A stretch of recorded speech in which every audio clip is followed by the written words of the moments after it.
Hello students, എല്ലാവർക്കും ലക്ഷ്യ കൊമേഴ്സിൻ്റെ പുതിയൊരു ക്ലാസ്സിലേക്ക് സ്വാഗതം.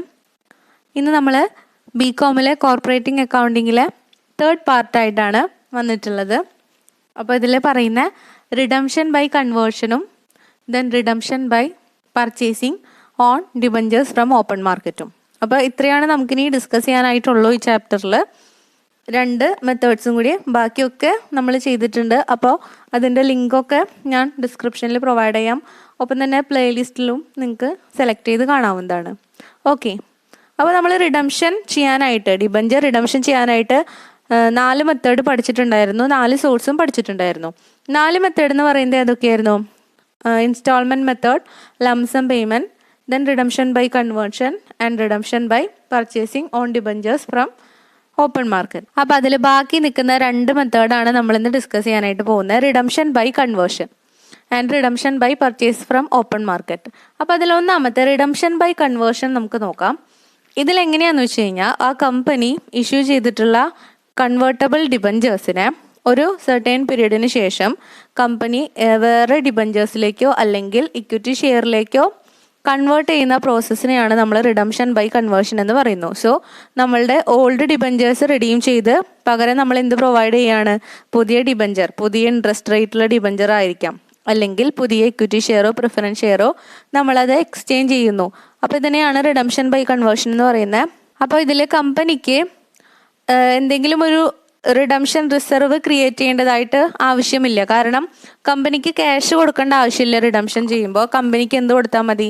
ഷെയറോ അല്ലെങ്കിൽ ഡിബഞ്ചറോ പകരം കൊടുത്താൽ മതിയാകും. സോ ഇവിടെ കമ്പനിക്ക് അങ്ങനെ ഒരു റിഡംഷൻ റിസർവിൻ്റെ ആവശ്യം വരുന്നില്ല. അപ്പോൾ ഇതിൽ വരുന്ന അക്കൗണ്ടിങ് ട്രീറ്റ്മെൻറ്റ് നമുക്ക് നോക്കാം. When the debentures R redeemed at par and issue new shares or debentures at par. അപ്പോൾ പാറിന് റിഡീം ചെയ്ത ഡിബഞ്ചേഴ്സ് റിഡീം ചെയ്തു, ദെൻ അതിനുശേഷം പുതിയ ഷെയർ അല്ലെങ്കിൽ ഡിബഞ്ചർ പാറിന് തന്നെ ഇഷ്യൂ ചെയ്യുന്നു. അതാണ് നമ്മുടെ ഒന്നാമത്തേത്. അപ്പോൾ അതിൻ്റെ എൻട്രി വരുന്നത് debentures account debit to debenture holders account. ഇനി when the debentures holders are discharged by the issue of new shares or debentures. ഇനി അവർക്ക് നമ്മൾ പുതിയത് ഇഷ്യൂ ചെയ്യുമ്പോൾ വരുന്ന entry debenture holders account debit to equity share capital or debentures. അപ്പോൾ നമ്മളിവിടെ സാധാരണയായിട്ട് എഴുതുന്ന എൻട്രി എന്ന് പറയുന്നത് debenture holder account debit to bank account എന്നാണ്. അവർക്ക് പൈസയാണ് കൊടുക്കാറ്, പക്ഷേ നമ്മളിവിടെ പൈസയല്ല കൊടുക്കുന്നത്. എന്താ കൊടുക്കുന്നത്? Equity share or debenture. Okay, ഇനി നമുക്ക് രണ്ടാമത്തെ ഒരു സിറ്റുവേഷൻ എന്ന് പറയുന്നത് പ്രീമിയത്തിലാണ് നമ്മൾ ഷെയർ അല്ലെങ്കിൽ ഡിബഞ്ചർ ഇഷ്യൂ ചെയ്യുന്നത് വിചാരിക്കൂ. പാറിൽ റിഡീം ചെയ്തിട്ട് നമ്മൾ എന്ത് ചെയ്യുന്നു? പ്രീമിയത്തിൽ അവർക്ക് ഡിബഞ്ചർ ഇഷ്യൂ ചെയ്യുന്നു. സോ അതിൻ്റെ എൻട്രി വരുന്ന debenture holders account debit equity share capital to debentures to securities premium. അപ്പോൾ ഇക്വിറ്റി ഷെയർ അല്ലെങ്കിൽ ഡിബഞ്ചേഴ്സ് ദെൻ സെക്യൂരിറ്റീസ് പ്രീമിയം കൂടി ഇതിൽ വരുന്നുണ്ട്. ഇനി ഡിസ്കൗണ്ടിലാണ് നമ്മൾ ഇഷ്യൂ ചെയ്യുന്നത് വെച്ചെങ്കിൽ debentures holders account debit to discount on issue of debentures account debit to equity share capital or debentures. അപ്പോൾ ഡിസ്കൗണ്ട് ഡെബിറ്റ് ആസ്പെക്റ്റിലും പ്രീമിയം ക്രെഡിറ്റ് ആസ്പെക്റ്റിലാണ് വരിക. നമുക്കറിയാം ഇഷ്യൂ ചെയ്യുമ്പോൾ അത് അങ്ങനെയാണ് വരുന്നത്.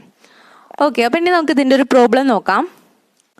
Smitha cosmetics limited issued 8,010% debentures of 100 each, redeemable after 5 years by converting into equity shares of 10 each.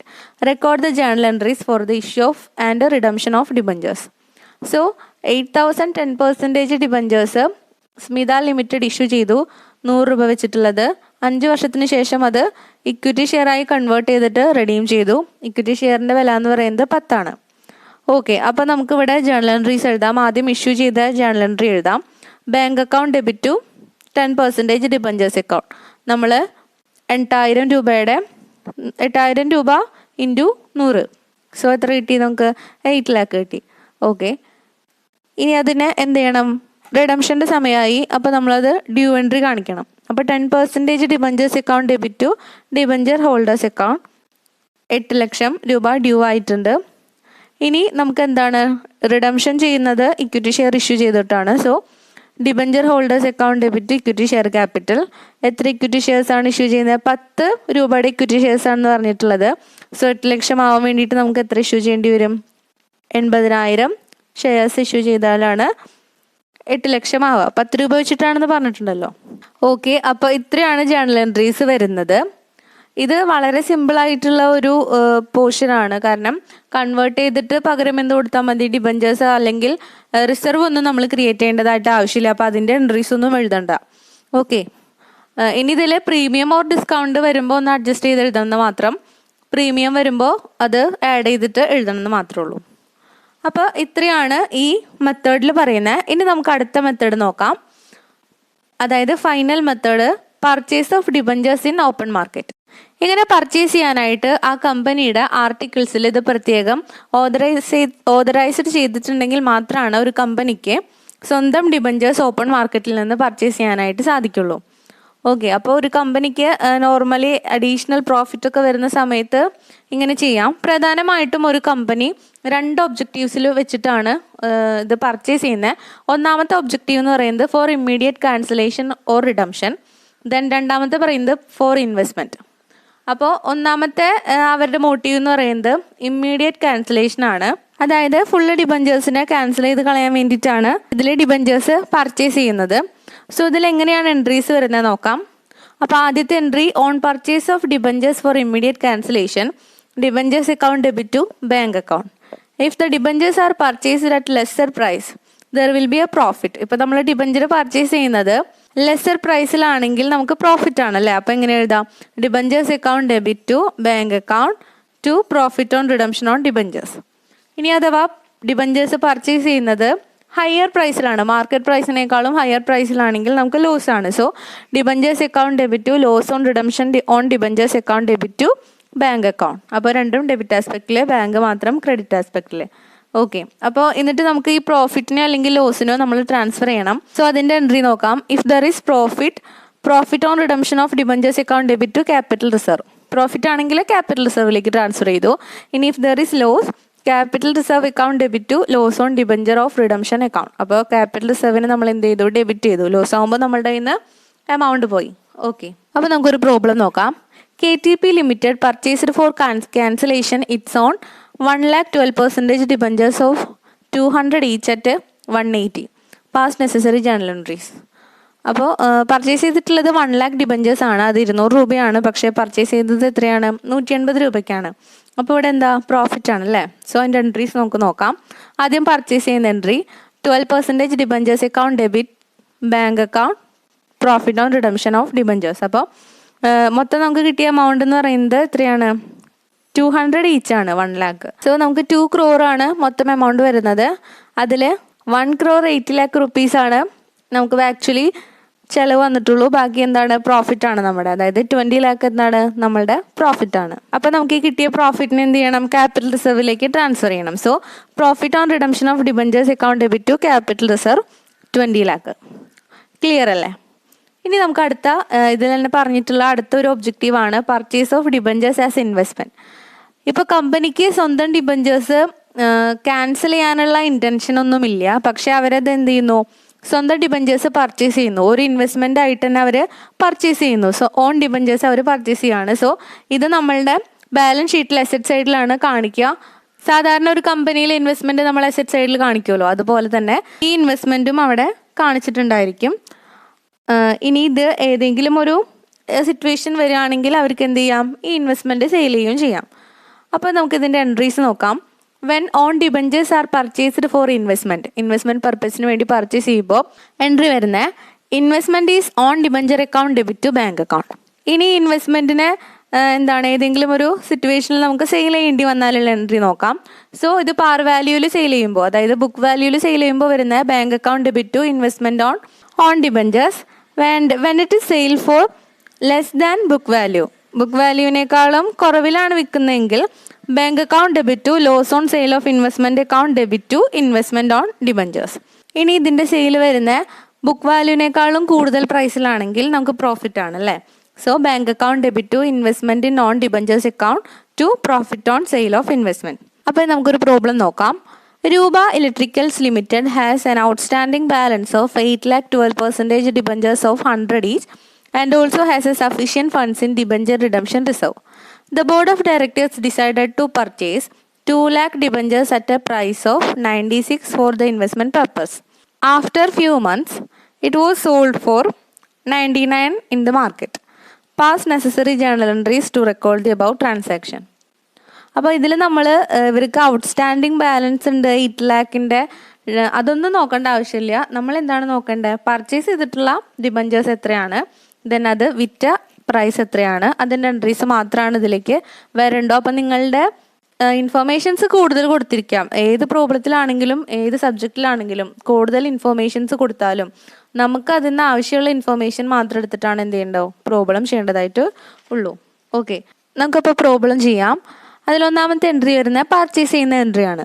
So investment in on debentures account debit to bank account എത്രയാണ്? 1,92 lakh ആണ്. അതായത് എത്ര ഡിബഞ്ചേഴ്സാണ് പർച്ചേസ് ചെയ്തിട്ടുള്ളത്? 2 ലക്ഷം ഡിബഞ്ചേഴ്സ് 96 രൂപ വെച്ചിട്ടാണ് പർച്ചേസ് ചെയ്തത്. So 1,92 lakh. ഇനി ഇതെന്താണ്? നമ്മളിത് വിറ്റു എന്ന് പറയുന്നുണ്ട്. വിറ്റത് എത്ര രൂപയ്ക്കാണ്? 99 രൂപയ്ക്ക്. അപ്പോൾ നമുക്ക് 3 രൂപ അഡീഷണൽ പ്രോഫിറ്റ് ആണ് നമ്മുടെ. സോ നമുക്ക് അതിൻ്റെ എൻട്രി എഴുതാം. Bank account debit to investment in on debentures account to profit on sale of investment. അപ്പോൾ ഇതിൽ എമൗണ്ട് വരുന്ന ബാങ്ക് അക്കൗണ്ട് ഡെബിറ്റിൽ 1,98 lakh ആണ് കിട്ടിയത്. ഇനി അത് ഇൻവെസ്റ്റ് ചെയ്തത് നമ്മൾ ഓൺലി 1,92 lakh ആണ്. അപ്പോൾ നമ്മുടെ പ്രോഫിറ്റ് വന്നത് 2 lakh into 3, അതായത് 6 lakh ആണ് നമ്മുടെ പ്രോഫിറ്റ്.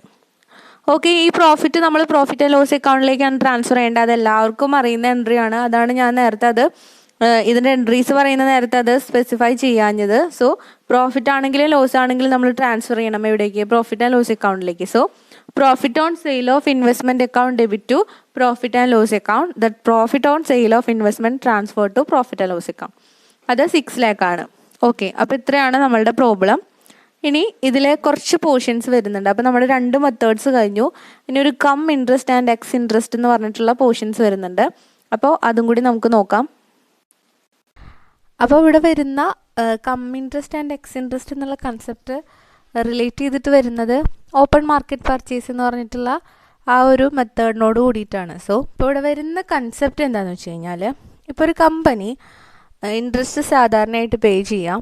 ഒന്നില്ലെങ്കിൽ 31st December ആയിരിക്കാം, 6 മാസം കൂടുമ്പോൾ ചിലപ്പോൾ അവർ പേ ചെയ്യുന്നുണ്ടായിരിക്കാം. അല്ലെങ്കിൽ 13th June ആയിരിക്കാം. അങ്ങനെ ഒരു കുറച്ച് ഡേറ്റ്സ് ഉണ്ടായിരിക്കാം കമ്പനിക്ക് ഇൻട്രസ്റ്റ് പേ ചെയ്യാനായിട്ട്. അപ്പോൾ ഇവർ ഓപ്പൺ മാർക്കറ്റിൽ നിന്ന് ഇത് പർച്ചേസ് ചെയ്യുന്ന, സ്വന്തം ഡിബഞ്ചേഴ്സ് തന്നെ പർച്ചേസ് ചെയ്യുന്ന സമയത്ത് അത് ഇൻട്രസ്റ്റിൻ്റെ ഡേറ്റിലാണ് പർച്ചേസ് ചെയ്യുന്നത് വിചാരിക്കും. എക്സാമ്പിൾ ഇപ്പോൾ പറയുകയാണെങ്കിൽ 31 ഡിസംബറിലാണ് സാധാരണ കമ്പനി ഇൻട്രസ്റ്റ് പേ ചെയ്യുന്നത്. അപ്പോൾ 31 ഡിസംബറിലാണ് കമ്പനി ആ ഒരു സ്വന്തം ഡിബഞ്ചേഴ്സ് ഓപ്പൺ മാർക്കറ്റിൽ നിന്ന് പർച്ചേസ് ചെയ്ത്. അപ്പോൾ ഇവിടെ ഒരു ഇൻട്രസ്റ്റിൻ്റെ പ്രശ്നം വരുന്നില്ല.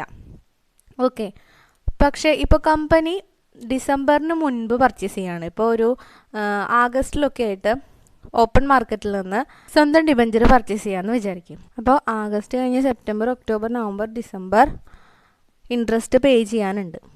അപ്പോൾ ഈ ഇൻട്രസ്റ്റ് ആരാണ് പേ ചെയ്യുക? ഈ ഇൻട്രസ്റ്റിൻ്റെ പേയ്മെൻറ്റിൻ്റെ കാര്യത്തിലൊരു കൺഫ്യൂഷൻ വരുന്നുണ്ട്.